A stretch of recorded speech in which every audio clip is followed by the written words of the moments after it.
Okay, so this lesson is about how to when to use the imperfect, when to use the perfect tense. This is going to be quite a quick lesson for me, just a few situations, a few examples, and that's going to be it from me. So not that much, yeah. So very quickly, what is the perfect?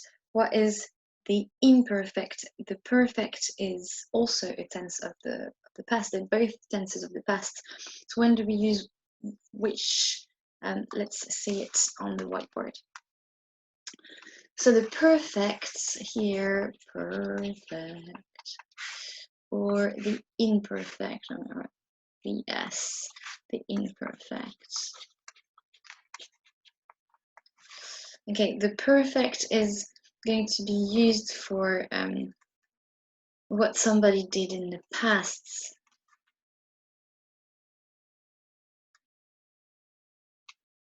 So if you're telling a story, oh yeah, he did that and he did this, then he said that, that would be using the perfect in the past. So if you're gossiping about someone who did something, you're using the perfect tense.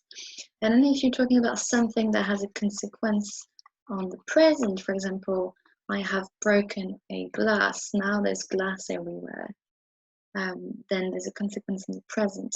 You'll be using the perfect tense as well, with a consequence. So basically when you're telling a story, even about yourself, so when yesterday I waited 4 hours and he never came, that would be using the perfect tense, both of them. I have been waiting and he never came. Both of them would be the perfect. And then something with the consequences, like the glass, for example. Okay. And then the imperfect in general is used for describing the past. So describing the past, a long action. I don't like to say that, but I'm going to say it anyway. A long action in the past. So I was reading in the past. You can also use it to describe a routine. So what used to happen? Okay, used to happen. All right. So I used to be small. Now I'm quite tall, which is not true for me, but I'm sure for you that will be. So that is when we use the perfect and when we use the imperfect. Now it's when it gets really interesting, it's when you can actually use both at the same time. Because yes, you can. And that makes it a very interesting sentence, both for you and for the examiner. And that'll definitely count into manipulating your grammar easily. So let's have a look at this. So 2 examples of when you can use the perfect with the imperfect.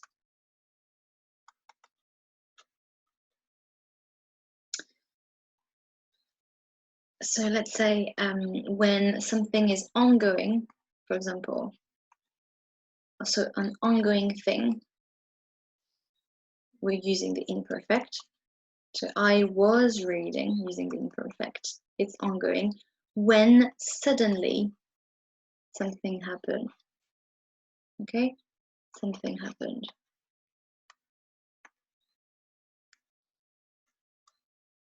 And then your something happened would be in the perfect. So I was reading a book when the door opened. Je lisais un livre. Je lisais un livre. I was reading a book. Quand? When? La porte s'est ouverte. The door opened. Sorry, I started writing opened. We are. C'est ouvert.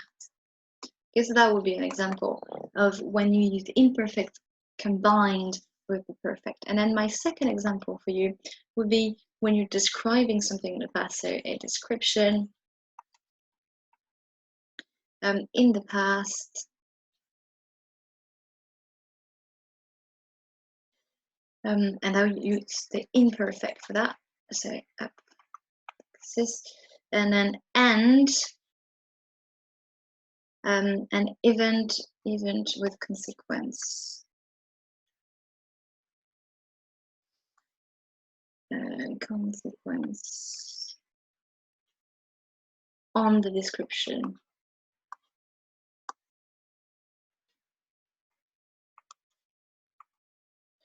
Okay, so for example,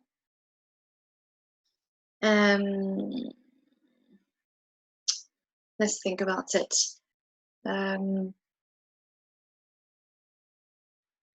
Right, so the table was standing still. There was a glass on the table.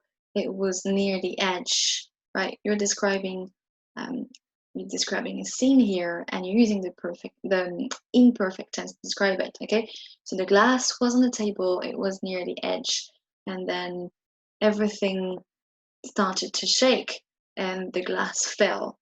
There you are. Fell would be in the perfect tense. So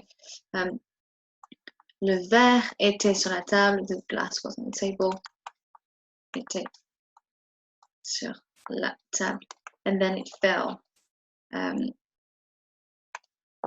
And then it fell, so il est tombé. There we are. Okay, so you use the description, the glass was on the table as a description, you're describing a scene, then you say, and then it fell, and then you're using the perfect tense. There are two situations where you could actually use both of these tenses to make your sentence a lot more interesting, both in terms of content and in terms of grammar manipulation. Okay, so that was one of our points in the expression lesson on Monday, and now we're actually learning practically how we're going to do this. So using the perfect tense that you need to master perfectly, and then using the imperfect that you're going to master perfectly very soon, to form interesting sentences and be able to use a wide range of verbs and structures. So off you go now to go and practice these tense combination on your booklet, and let me know if you have any questions. As always,